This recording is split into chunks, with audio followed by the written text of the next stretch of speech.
Hi, my name is Cummins, and the issue that I'll be talking about today is how there's not enough representation of transgender women or women in color in feminism. So this became more of a prominent issue to me during marches and protests going on, because you see a lot of signs and a lot of movements within movements that were not very inclusive of these two groups of people. So I just wanted to educate myself more. So I would like to be talking about transgender women first. So a blog that I went on was called them.us, and a quote that I found was, "If we want to address the oppression of women, we must assume the larger goal of abolishing a binary gender system that oppresses all of us." So I love this quote, and I think it's very representative of what we've been learning in class with gender roles and how it can be so socially constricted to be assigned a gender role. And especially in the first chapter, we learned about how, like, babies, when they literally come out of the womb, it's like, oh, it's a boy, it has to be blue, or if it's a pink, it has to be a girl, and how what a little heartbreaker, what a little princess. These are gender roles that are installed so deeply into our society that we don't even realize it. And transgender people have it 2 times harder, because when you're transitioning, you're seen as being too feminine to be a male or too masculine to be a female. So it's really hard to be able to fully transition when you're so stuck in these gender roles that society has constricted onto us. So I would like to be talking about Deploy the Vagina. So on these websites, I decided to go on blogs because I think it's more of a personal thing, and that's how I learn better, is from personal experiences.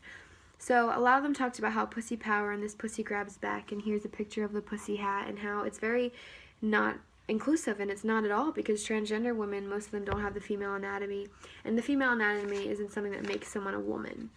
And I think that here in a lot of organizations, because this is all that you see at the marches, it's kind of completely excluding transgender women, because they can't wear these hats because they're not a part of the female anatomy. And that's something as feminism that we need to realize, that it's so much more than just the female anatomy. It's being a woman, and being a woman means something to everyone differently, but female anatomy shouldn't be included in being a woman, because obviously feminism is the included of all and the equal rights of all. And this is not including transgender women. This is just another picture, and it says, "Together we can do anything," and it's a picture of a uterus, which again is the female anatomy. And I saw so many signs of the female anatomy, and I don't understand why that has to be representation of feminism. There's so much more than being a woman, like I've said earlier. So I decided to draw pictures for my assignment. I wanted to get kind of creative with it. Again, I'm not the best artist, but it's just something that I like to do. So I drew a picture, and it says, "What does it mean to be a woman?" It's probably going to show backwards, but I'll post another picture. So on this side, I did more of like a curvy woman. It's kind of like what society views a woman to look like, big breasts and big hips and womanly curves. And then on this side, I tried to draw like a transgender woman. So obviously not that much of a curvy body, but that doesn't make her any less of a woman, because that's just a social construct. But I think it's really important to include all bodies and shapes and sizes in feminism, because that's exactly what we're fighting for. So the next topic I would like to talk about is women of color.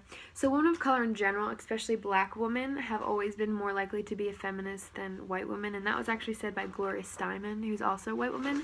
And that's really awesome to see someone with a lot of power behind her voice talking about a subject that isn't talked about enough. So again, I would like to go back to the pink pussy hat. This is a picture of Harriet Tubman, and someone put a pink pussy hat on her, and that's obviously very offensive, because again, not only is it not inclusive to transgender, the pink pussy hat isn't inclusive towards women of color as well, because that's not what their female anatomy looks like. And I know I just talked about how the female anatomy doesn't matter, but again, it's not inclusive because it's not for all female anatomy. It's just one color, and the anatomy comes in all different shapes, all different sizes, all different colors, and women of color obviously can't relate to this. So this is, again, to put it on a woman of color, that meant so much to the African American movement, and to degrade her to something of white feminism with a pink pussy hat is offensive. So to go on further, I would like to talk about the Black Lives Matter movement, which is so important. But what I found interesting about this that I want to mention was that it was actually founded by 3 women, which I didn't know. So that was really awesome to learn, and I think that it's something that we need to talk about more, because when you think of Black Lives Matter movement, you think of men, you think of black men being killed, which is so important, but you also have to think of all the black women who were affected by it, and all the black women that also have been shot, like Tanisha Anderson, and it's something that's not talked about enough. And to go along with the class, the whole, like social norms of, and being racially biased, it's when you see a group of black people protesting, you think of violence and you think of anger, and that goes along with fake news, which is something that we also talked about, and how fake news portrays black people and their protesting as being violent and aggressive, and how white people who go to protests are seen as being peaceful and, freedom of speech, and how strong and how brave. And I think that fake news is so easily spread around. You hear of a black man getting aggressive, but you don't hear the full story, and people just share it on Facebook of the link that just says black men being aggressive, and then everyone just thinks, oh, there they are again, causing trouble, which is such a huge problem in society, because it's just a social construct that we absolutely have to break. And this is a picture I found really interesting, and I actually drew another picture that kind of represents this as well. It's a white female hand going over a black female's face, because I think that I've been talking about white feminism, and white feminism is just something that doesn't include women of color, and it's kind of like my issues, my problems, instead of focusing on all of the issues and all of the problems, which also goes to Mills, which we learned about too, with the whole issues versus troubles, and how white women have their troubles and they think it's a national worldwide issues, instead of their troubles not be the focus of feminism movement, but the issues of all of us included. So this is a picture, the second picture I drew, of a black woman, and she has an X over her face, and it's kind of just to show she's crying, to show that how we're silencing the African American community by thinking that we're being progressive and helping, but we're really not, because white women, a lot of the time, they think that they're helping by speaking up for black women, but they're really speaking over black women. And that's a huge thing that I recently learned, helping someone out is not always speaking louder, it's just holding their hand in solidarity. So to go on for that, there's just, these are organizations I found that you can donate to. I donate some money to as well, and it's the National Association of Colored Women's Club, and this is actually the oldest club with black women in it, and also the National Congress of Black Women Incorporated, and for the transgender community you could do the National Center of Transgender Equality, and also Trans Lifeline. So these are great organizations, and they're all nonprofit, and you can go to and you can donate to and you can help and you can read about it and you can learn more and join the calls.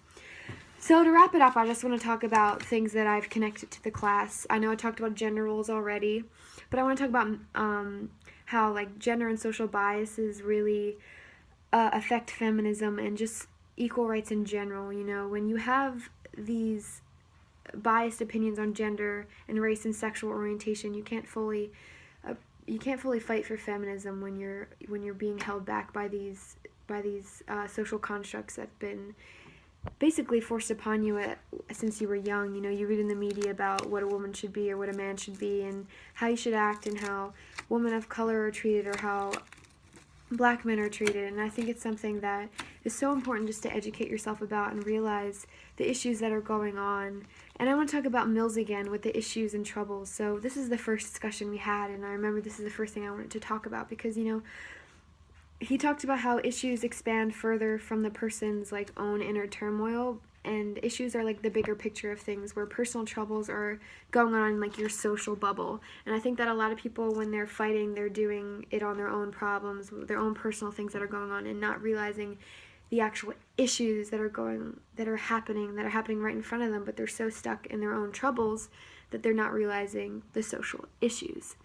So to close it, I just want to talk about my favorite quote, which is by Audre Lorde, and it says, "I am not free while any other woman is unfree, even though her shackles are very different from my own." I think that's huge with the Mills issues and troubles, because a lot of people who don't believe in feminism talk about, oh, but look at how, we get to vote, I'm a white woman in America and I get to move forward. I have a voice, so I don't have to fight for feminism.